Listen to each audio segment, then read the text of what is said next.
Big Boss season 9 விறுவிறுப்பாக ஆக்குவதாக நினைத்துக்கொண்டு எவர்கள் தாங்கும் அறவை ஐயோ தாங்கவே முடியவில்லை.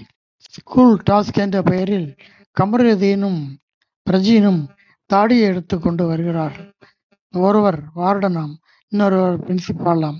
என்ன செய்கிறார்கள் என்று அவர்களுக்கே தெரியவில்லை. லூட்டி என்றால் லூட்டி, மகா லூட்டி. கனி டீச்சராகவும் பார்வதி வார்டனாக வந்து பார்வையாளர்களை எவ்வளவு எரிச்சல் படுத்த முடியுமோ அவ்வளவு படுத்துகிறார். பார்ப்பவர்களுக்கு அவ்வளவு எரிச்சல் வருகிறது. சேனலை மாற்றி விடுகிறார்கள். இதுவரை நடந்த எந்த பிக் பாஸ் நிகழ்ச்சியும் இந்த அளவு அருமையாக இருந்ததில்லை. பார்க்கவே முடியவில்லை. அவ்வளவு கன்றாவி. யூடியூபில் நிறைய பேர் பிக் பாஸ் நிகழ்ச்சியை விமர்சனம் செய்கிறார்கள். அவர்களுக்கு கூட வியூவர்ஷிப் குறைந்து விட்டது. ஸ்கூல் டாஸ்க் என்ற பெயரில் எல்லோருடைய தாடியும் மீசையும் இழுத்துவிட்டு சகிக்க முடியாத முகங்களை காட்டுகிறார்கள்.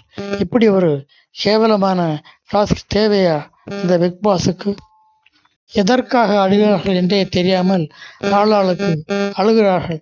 நாமும் அவர்கள் கூட சேர்ந்து அழத்தான் தோன்றுகிறது. அப்படி ஒரு கேவலமான புரோகிராம்.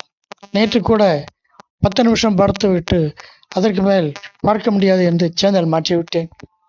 பிக் பாஸ் நிகழ்ச்சியை தடை செய்ய வேண்டும் என்று போராடியவர்கள் எல்லாம் எங்கே போய் ஒழித்து கொண்டார்கள் என்று தெரியவில்லை. அது பாட்டுக்கு இஷ்டத்துக்கு போய் கொண்டிருக்கிறது பிக் பாஸ். இந்த லட்சணத்தில் லவ் கண்டென்ட் பேர், அதையும் சகிக்க முடியவில்லை. திவாகர் இருந்தபோது கூட நிகழ்ச்சி கொஞ்சம் சுவாரஸ்யமாக இருந்ததாக இப்பொழுது தோன்றுகிறது. படு பாதாளத்தை நோக்கி போய் கொண்டிருக்கிறது பிக் பாஸ் சீசன் 9.